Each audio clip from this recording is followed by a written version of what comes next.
descubrió en 1882.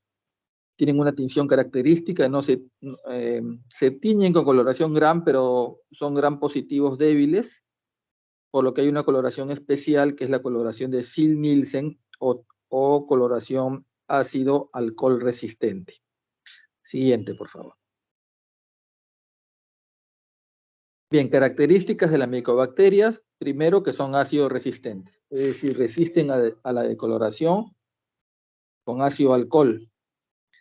Son aerobios estrictos. Mycobacterium tuberculosis prefiere los órganos con más oxígeno, por eso que el órgano principal de ataque es el pulmón. Tiene una apariencia en rosario por los gránulos de polifosfato, como se vio con Corynebacterium también. Y son bacterias inmóviles. Siguiente.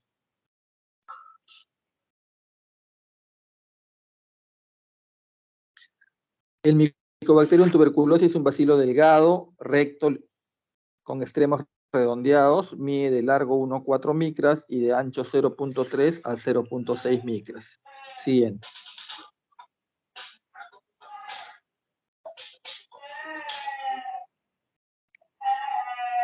Así es como lo vamos a ver en la coloración de Ziehl-Neelsen. En un fondo azul, los bacilos rojo brillantes. El azul lo da el colorante azul de metileno y el rojo brillante la fucsina o la safranina. Siguiente. Igual, sobre un fondo azul pueden ver ustedes unos bacilos rojo brillantes. Si esta es una muestra de esputo, se le hace el examen de esputo, se le colorea con la coloración de Ziehl-Neelsen y así lo tienen que ver, buscar los bacilos rojo brillantes sobre un fondo azul. Y ahí hacen ustedes el diagnóstico de BK en esputo, la siguiente. Hay otras coloraciones, es una coloración con fluoroceína, auramina fluoroceína, en la cual se ve así, con el color dorado, la siguiente. La pared celular de las micobacterias es una pared celular característica de ellas, en la cual los lípidos son responsables del 60% de su peso molecular.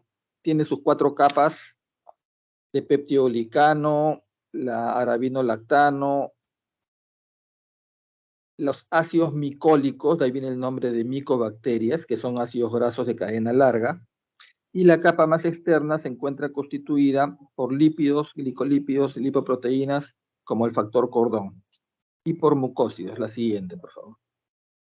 Hay un esquema de la pared celular de las micobacterias. Entonces está su capa de peptidoglicano, como tienen todas las bacterias, pero los ácidos micólicos es una capa especial y de ahí deriva su nombre de micobacterias. La siguiente. Bien, ¿cómo se dividen las micobacterias? En general, todavía se sigue utilizando esta clasificación de Ranjon, en la cual tenemos el grupo 1, que son micobacterias que producen pigmento con la luz, se llaman fotocromógenas. Fotocromógenas que producen pigmento con la luz. Ahí tienen un grupo de micobacterias que no se relacionan a enfermedad, salvo en micobacteriosis relacionados en pacientes con SIDA. El grupo 2 tienen las bacterias, las micobacterias escotocromógenas, es decir, que producen pigmento a la oscuridad. Pigmento a la oscuridad. Ahí también tienen un grupo de micobacterias que tampoco se relacionan con enfermedad. La siguiente.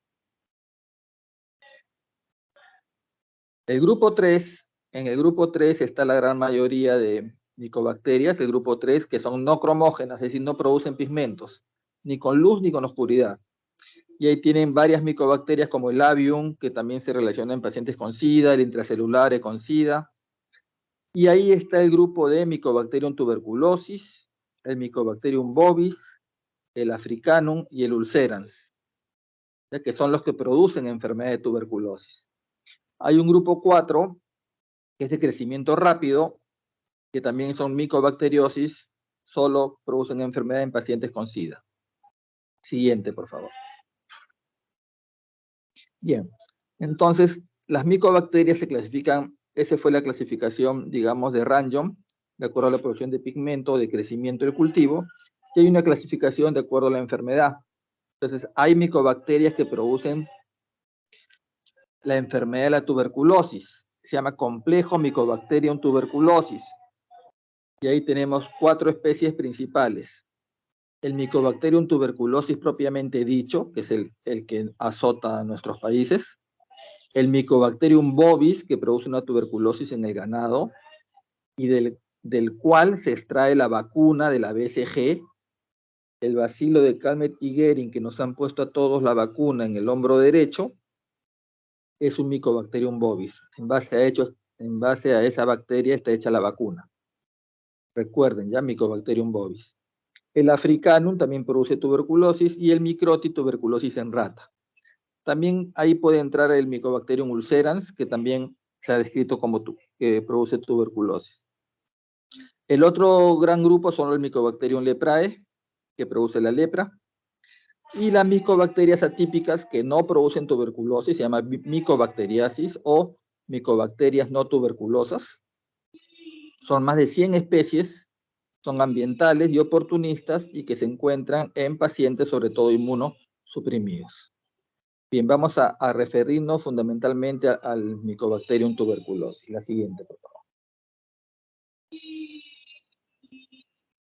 Existen algunas pruebas de cultivo y bioquímicas que me sirven para diferenciar las diferentes especies de Mycobacterium. En este caso, en este cuadro, están las relacionadas a los que producen tuberculosis. Es el Mycobacterium tuberculosis propiamente dicho, produce hidrólisis de polisorbato, es ureasa positivo, niacina positivo, nitrato positivo, y en base a esas pruebas se pueden diferenciar de los demás. La siguiente.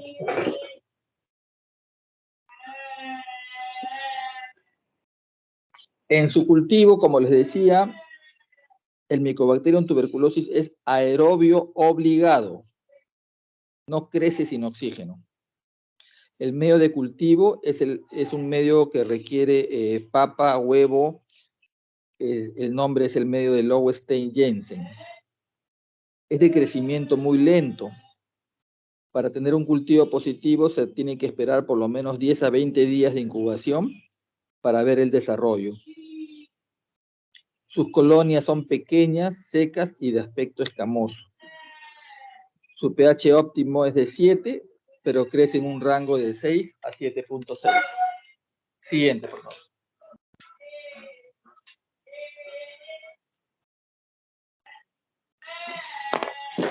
Ese es el medio de cultivo, el Lowenstein-Jensen. En la figura de la izquierda tienen un tubo sembrado con las colonias escamosas.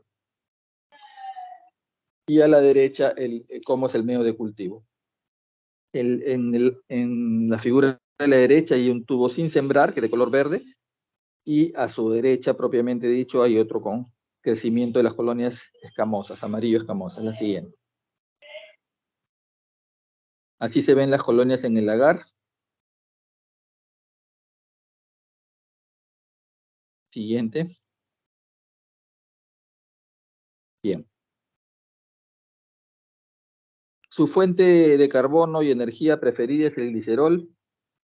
En fuente de nitrógeno, la aspargina. Mycobacterium es catalasa positivo, posee catalasa. Se duplica en 14 horas. Crecimiento lento. Y el oxígeno es crítico para su desarrollo. Siguiente.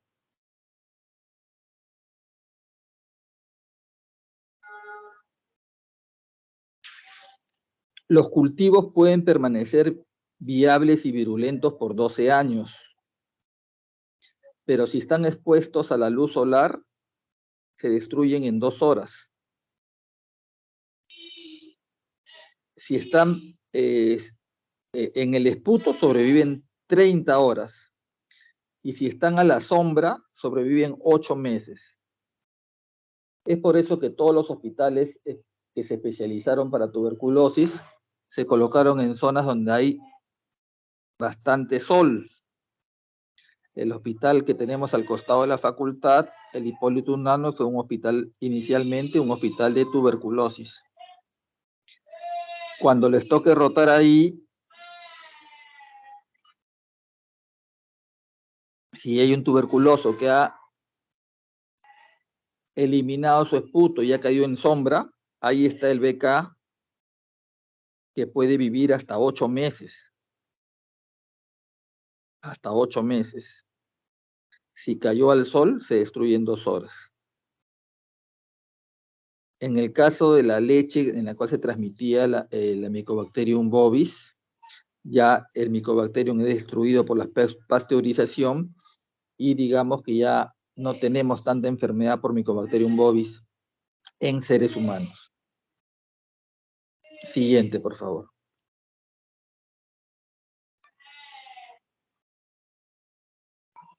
A pesar de su estudio intensivo, su composición antigénica no ha sido definida con claridad. Tenemos primero lo que se llamó la tuberculina vieja o tuberculina.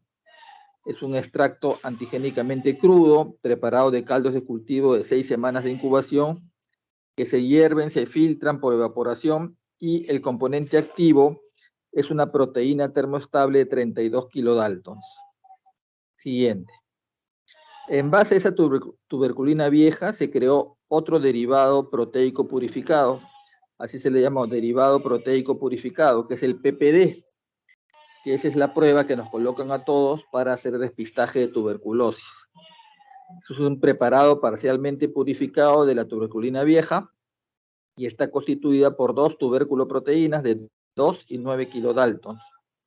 En la actualidad es el reactivo para la reacción cutánea de la tuberculina. Siguiente. Ese es el frasquito de PPD que se coloca en el antebrazo y luego tenemos que medir si se produce una pápula o no al tercer día para ver si uno es PPD positivo o PPD negativo. Siguiente. También existen otros antígenos purificados de 65 kilodaltons relacionados a hipersensibilidad retardada. Los polisacáridos de la pared celular, como los arabinolactanos y los arabinomannanos, que inducen reacciones cutáneas de tipo humoral inmediatas y que se están tratando de investigar para diagnóstico de tuberculosis en pacientes con VIH. La siguiente. El manóxido del fosfatil inositol, los PIM, son lípidos polares de la membrana plasmática de las micobacterias. Son apténicos, pero en el huésped deben comportarse como antígenos. Centran su interés como posibles agentes para diagnóstico. Siguiente.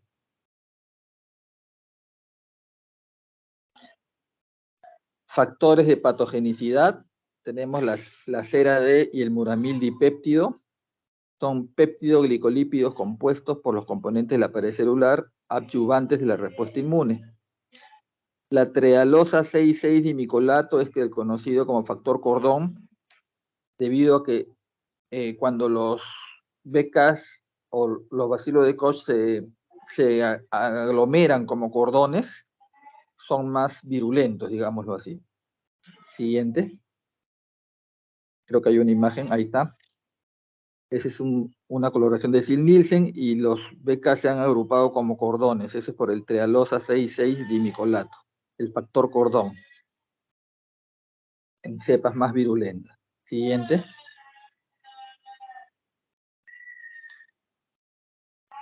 Los sulfátidos son glicolípidos que contienen azufre, tienen actividad antitumoral, son responsables de la reactividad al rojo neutro de las cepas virulentas. Tienen que ver esto con la resistencia a la fagocitosis. La siguiente.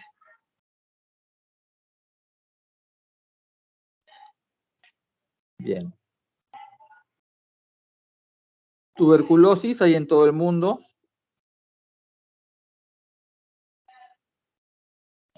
Y en Sudamérica somos los número 1 junto con Bolivia.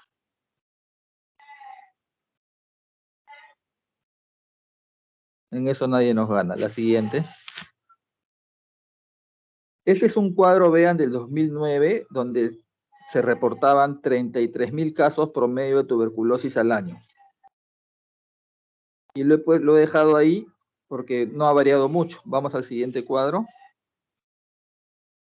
y ese es del 2021, donde se están reportando 27.000 casos al año. O sea, hemos mejorado en casi más de una década, digamos, de 33.000 a 27.000.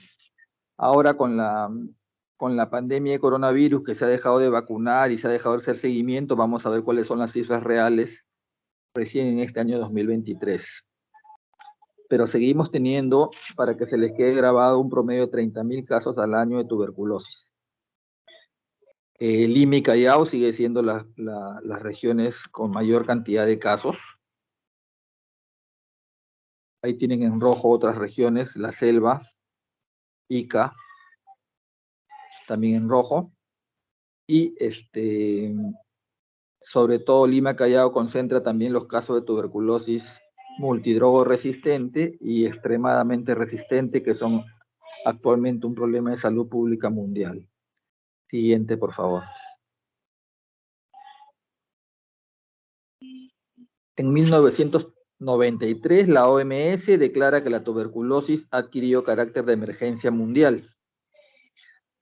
1/3 de la población del mundo ha estado en contacto con la micobacteria. Y 1 de cada 10 desarrollarán la enfermedad en algún momento de su vida. Todos nosotros, todos los peruanos, hemos tenido contacto con el Mycobacterium tuberculosis, porque todos estamos vacunados con el bacilo de Calmette-Guerin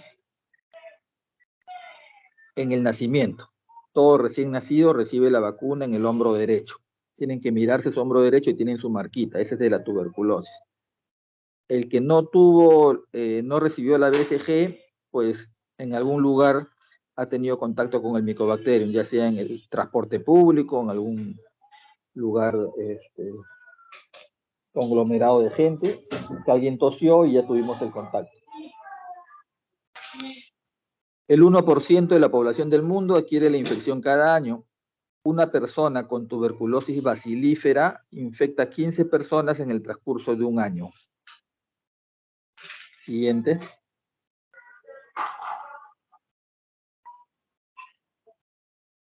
Cada día 20.000 personas en el mundo desarrollan tuberculosis y 5.000 mueren a causa de ella.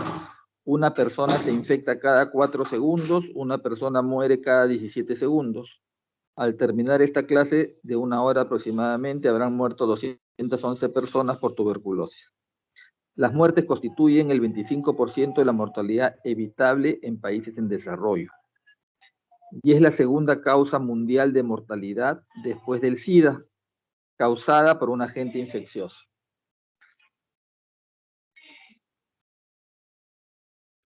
En el año 2015, 10 millones de personas se enfermaron de tuberculosis y 1.8 millones murieron por esta causa. En el año 2015 también unos 10 millones de niños quedaron huérfanos a consecuencia de la muerte de sus padres. Es la causa principal de muerte de personas infectadas por VIH, pues causa una cuarta parte de las disfunciones en este grupo. O sea, no solo es micobacterias atípicas en SIDA, sino también el recrudecimiento de la tuberculosis en sí. Y el problema actual es la tuberculosis multiresistente, que se ha encontrado en casi todos los países estudiados. La siguiente. Y en tuberculosis, si bien es cierto, nosotros lo relacionamos a pulmón, no hay ningún órgano que se libere de sufrir de la enfermedad.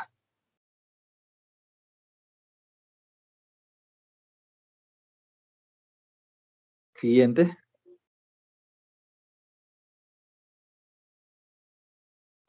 Un cuadro típico de tuberculosis. Cuando ustedes vayan ya el siguiente semestre, se van a clínicas, les van a dejar hacer historias clínicas, y si van a rotar en Bravo Chico, un paciente tuberculoso actualmente hospitalizado es un paciente con formas graves de tuberculosis o con tuberculosis MDR o XDR, así que tengan mucho cuidado. De los tuberculosis, digamos, no MDR o sensibles, están deambulando con nosotros en la ciudad. Quien está internado tiene una forma grave de tuberculosis o MDR y XDR, por lo tanto podemos contagiarnos. Hay estudios, pueden revisar, de estudiantes de medicina contagiados, médicos, estudiantes, todo el personal de salud contagiados con tuberculosis MDR y XDR, y en todos los hospitales es un problema porque tenemos trabajadores contagiados con esta bacteria. La siguiente.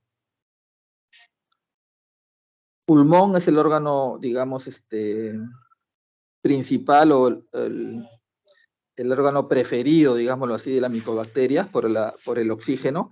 Generalmente en los vértices produce la caverna tuberculosa, o en este caso lo que estamos viendo es una neumonía tuberculosa bilateral. La siguiente. Ahí en donde están las flechas, a la mano izquierda de ustedes está hacia arriba la caverna típica de la tuberculosis. Ahí es donde vamos a encontrar las cavernas. La siguiente. Este también en pulmón, pero esto ya es un derrame pleural, ¿no? Un derrame pleural. Aquí hay que sacar el líquido y examinarlo para diferenciarlo de algún derrame por otras bacterias. La siguiente. Esta es una tomografía. También acá lo que hay es una telectasia pulmonar. El pulmón ha colapsado. Siguiente. Es el Casium, el típico Casium, que lo van a ver mejor en patología, pero así en todos los órganos, esa estructura que se llama Casium, que es como un queso prácticamente. La siguiente. Hay tuberculosis dentro del bronquio, entonces crece el granuloma a nivel de bronquio, y eso impide que ingrese el aire al pulmón y se produce una telectasia. Siguiente. La telectasia es el colapso del pulmón. Tuberculosis en el lado izquierdo señala la flecha en el hueso, y en el lado derecho ven ustedes un abdomen prominente de una tuberculosis seguramente intestinal, con compromiso del peritoneo. La siguiente. La flecha señala la columna, esa debe ser una tuberculosis de columna o mal de Pott, y a la izquierda ven ustedes el BK positivo. Siguiente. Tuberculosis intestinal, también frecuente, antes más frecuente por el bovis, ahora es como compromiso del propio Mycobacterium tuberculosis, que afecta todo el intestino y que da cuadros alternantes de diarrea y estreñimiento. Siguiente. Otra imagen de tuberculosis intestinal con los granulomas en su interior. La siguiente. Tuberculosis renal, los que van a ser nefrólogos, ¿no? Un paciente que empieza con hematuria y no cede, van a ver sus estudios de imágenes de riñones o de vías urinarias y encuentran los conductos destruidos prácticamente. Siguiente. Tuberculosis renal. Nadie se va a salvar. Tuberculosis renal, ya ese es donde está el material del Casium. Siguiente. Tuberculosis ganglionar, una de las causas más frecuentes en niños. Se saca el ganglio, se examina y se encuentra el BK. La siguiente. Mal de Pott, que es la tuberculosis de columna. Destruye prácticamente el hueso y pues pasa a la siguiente nada más. Y puedes encontrar parálisis. Parálisis. El mal de Pott. No se olviden, una deformidad en la columna, sospechen mal de Pott, sobre todo si hay contacto con un adulto con tuberculosis. Siguiente. Tuberculosis de hueso, vean en el dedo, donde está la flecha. Dedo índice, mano derecha. Ahí está el hueso inflamado, una tuberculosis ósea. Siguiente. Otra tuberculosis ósea en esternón, en un lactante, imagínense. Tuberculosis. Siguiente. Tuberculosis en boca. Todo ese granuloma donde está el diente deformado, ahí se hace la muestra de biopsia y se diagnostica tuberculosis. Siguiente. Profesor, yo voy a ser dermatólogo y con eso ya solamente me voy a quedar a estética. Tuberculosis en piel. No se salvan los dermatólogos. Tienen que diagnosticar tuberculosis en piel. Biopsia, BK, tratamiento. Siguiente. Entonces no hay órgano que se salve. Sistema nervioso, todos los órganos se afectan por tuberculosis. Corazón con la pericarditis tuberculosa, etc. Lo difícil en Mycobacterium tuberculosis sigue siendo el diagnóstico. Por eso que seguimos empleando criterios clínicos, criterios epidemiológicos, criterios inmunológicos, criterios radiológicos. Ya tenemos más laboratorios con identificación de PCR, que son cada vez más necesarios, no solo para hacer el diagnóstico de tuberculosis, sino también para ver la sensibilidad del Mycobacterium, que ahora es tan importante, porque tenemos que saber rápidamente si estamos con un MDR o con un XDR. Entonces, para hacer el diagnóstico, fundamentalmente primero es el diagnóstico microbiológico, es el gold estándar siempre. Aislar el BK. No es fácil aislarlo, pero en un paciente, todo paciente tosedor mayor de 2 semanas, ya se denomina tosedor crónico, ya es sospechoso de tuberculosis. Obviamente, no se miren entre ustedes, una persona puede ser asmática, en fin, tener otras enfermedades. Si está relacionado con fiebre, digamos, nocturna, pérdida de peso, pues con mayor razón. Pero aislar el BK, hacer el examen de esputo en toda persona tosedora mayor de 2 semanas, para aislar el BK. La siguiente.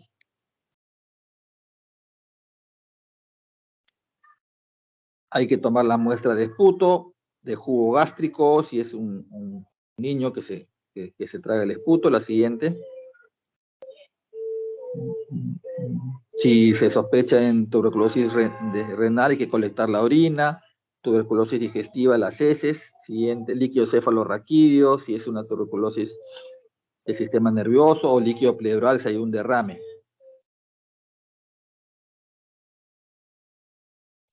Los métodos moleculares, eso es lo que tenemos que seguir desarrollando, métodos moleculares de amplificación genómica con sondas de ADN y sobre todo el PCR de alta especificidad.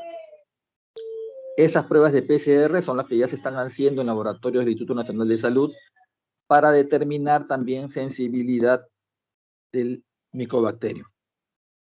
Otras pruebas como el ISPOT o el cuantiferón, que son similares al PPD, pero todavía son muy caras, pero nos han servido para diagnóstico. Siguiente. Lo más importante sigue siendo el contacto epidemiológico. O sea, si en la familia hay una persona con tuberculosis BK positivo, o sea que está eliminando BK, pues hay que hacer el despistaje familiar. Y todos los niños menores de 5 años deben recibir quimioprofilaxis. Así no tengan ningún síntoma y parece que no estén infectados. La quimioprofilaxis. Pero un adulto con tuberculoso, con micobacterio positivo, que está eliminando BK, puede contagiar a todos los miembros de su familia. Entonces, el contacto epidemiológico es importante. Entonces, paciente que está tosiendo 2 semanas, poco de fiebre, ¿tiene un paciente tuberculosis en la familia? Sí, mi hermano está recibiendo tratamiento, pero lo abandonó, ya, listo, ya está el diagnóstico hecho. Siguiente. La prueba de PPD. La prueba de PPD, un momentito, por favor, ¿ya?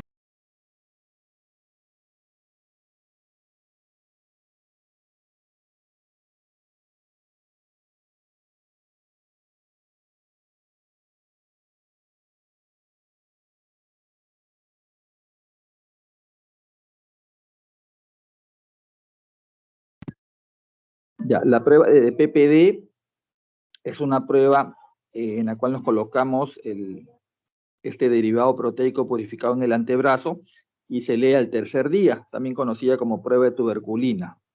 De acuerdo al edema que se produzca, la pápula se mide y da resultado PPD positivo, PPD negativo.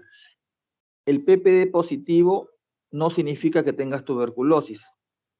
Significa que has tenido contacto con el Mycobacterium tuberculosis. Ojo con eso, ya por eso que hay valores. Generalmente todos deberíamos ser positivos porque hemos sido vacunados, así sea un Mycobacterium bovis, pero deberíamos ser positivos. Pero si el valor ya es más de 10 milímetros, ya hace un criterio sospechoso para descartar una enfermedad activa. La siguiente. Ese es un PPD positivo con edema, ya poco más se le cae el brazo. Ese debe tener tuberculosis. La siguiente.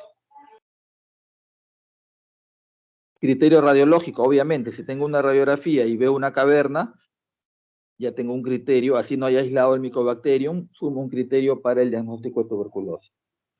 Además, el cuadro clínico, esputo hemoptoico, febrícula, tos, ni hablar. Con esa placa ya no es necesario aislar el Mycobacterium, hay que dar tratamiento de una vez. La siguiente. Y el tratamiento, ¿por qué es tan difícil y tan problema la Mycobacterium tuberculosis? Porque el tratamiento es difícil. El tratamiento sigue siendo difícil y largo. Son 4 drogas de elección, las 4 primeras que están ahí de amarillito. Ahí les he graficado 5. La streptomicina se ha dejado un poco de usar, porque como era la única ampolla, digamos, era causa de abandono de tratamiento, pues tenías que ponerte una ampolla diaria por 2 meses. Y los pacientes abandonaban. Entonces, las 4 primeras drogas, rifampicina, isoniazida, piracinamida y etambutol, son las drogas de primera línea, sobre todo para la primera fase, que dura 2 meses. Y hay que dar estas 4 pastillas de manera diaria, cada una con sus efectos secundarios y efectos tóxicos, casi todos son hepatotóxicos, y hay que darlo por 2 meses diario. Y luego continuar una segunda fase, que digamos en un tratamiento normal dura 4 meses más, de manera 2 veces por semana, que se da rifampicina e isoniazida. Pero, como el tratamiento es largo, es causa de abandono. Pacientes que ya se sienten bien, ya no quieren tomar más pastillas o que simplemente hicieron alguna reacción adversa a algunos de los medicamentos porque algunos de ellos te dan náuseas, etcétera, lo abandonan y lo único que van a ocasionar es crear después un paciente multidrogo resistente. Las otras drogas que están ahí son drogas alternativas para el paciente multidrogo resistente. Decimos que es multidrogo resistente cuando hay resistencia a una de las 2 drogas principales, que es rifampicina o isoniazida. Y decimos que es extremadamente resistente cuando tiene resistencia a las 2 drogas principales, rifampicina e isoniazida. Y ahí tenemos que buscar esquemas alternativos, de difícil tratamiento, de difícil mejoría del cuadro clínico, y ya tienen que ser tratamiento en un XDR, tienen que ser tratamiento supervisado en el hospital mismo. Sin embargo, no tenemos centros hospitalarios de aislamiento para este tipo de pacientes. La siguiente. La prevención sigue siendo lo más importante, la vacunación es importante. La pregunta es, profesor, pero si todos estamos vacunados, ¿por qué somos número 1 en tuberculosis? Entonces, es una vacuna, si cuando ustedes revisan, no se colocan en países desarrollados, la mayoría de países desarrollados no coloca.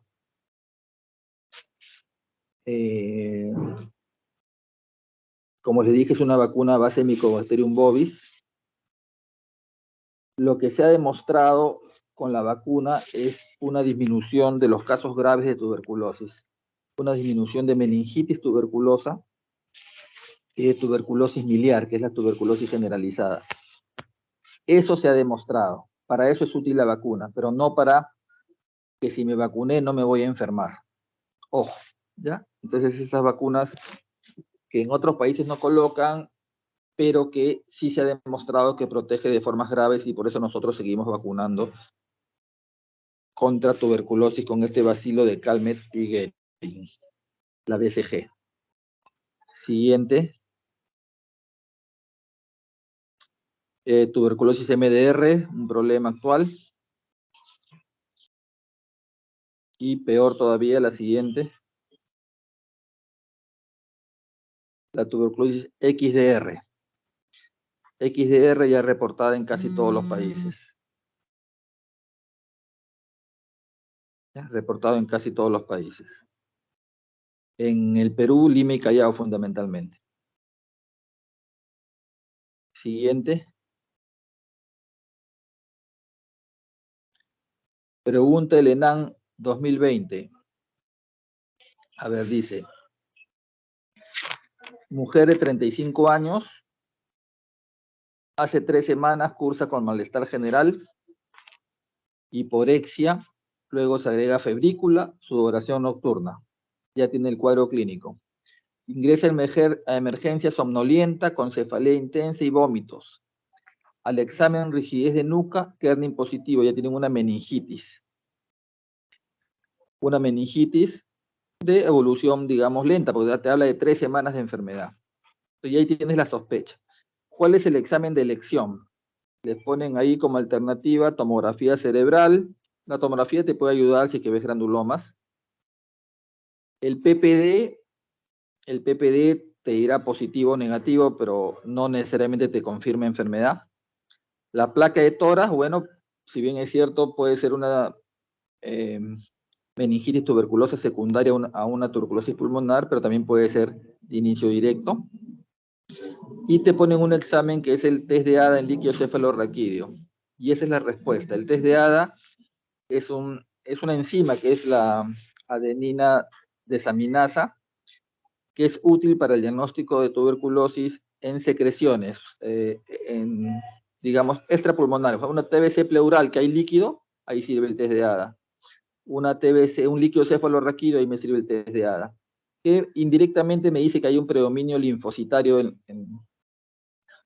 en el citoquímico de esos líquidos. Esa es la respuesta. La siguiente, creo, hay una más, creo. La siguiente, por favor, si es que hay una lámina más.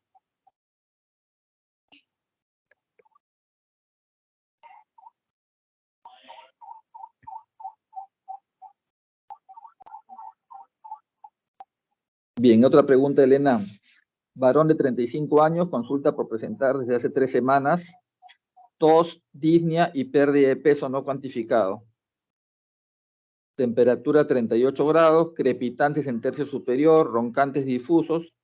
¿Qué examen le permite confirmar el diagnóstico? Entonces, si me dicen confirmación, el cuadro clínico está cantado, ¿no?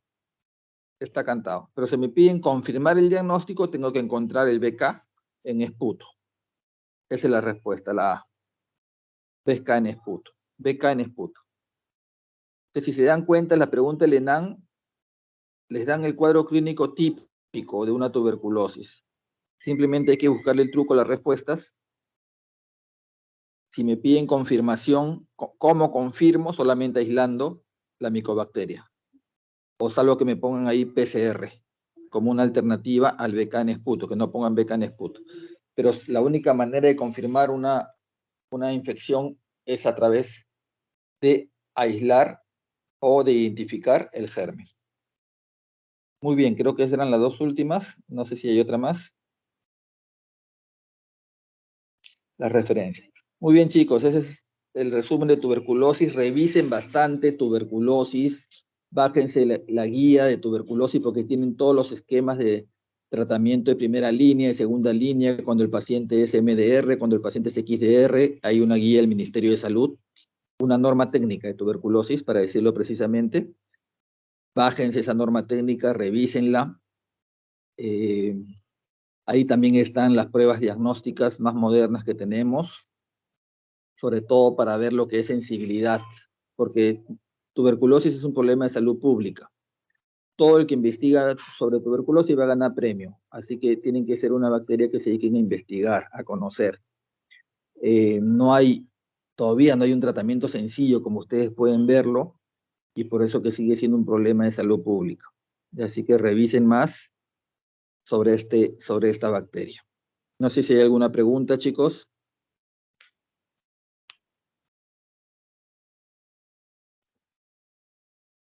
No hay preguntas, doctor. Ok, si no hay preguntas, ahí está la clase para que la puedan descargar y revisar con tranquilidad. Buenas tardes, jóvenes, nos vemos. Buenas tardes, doctor. Muchas gracias.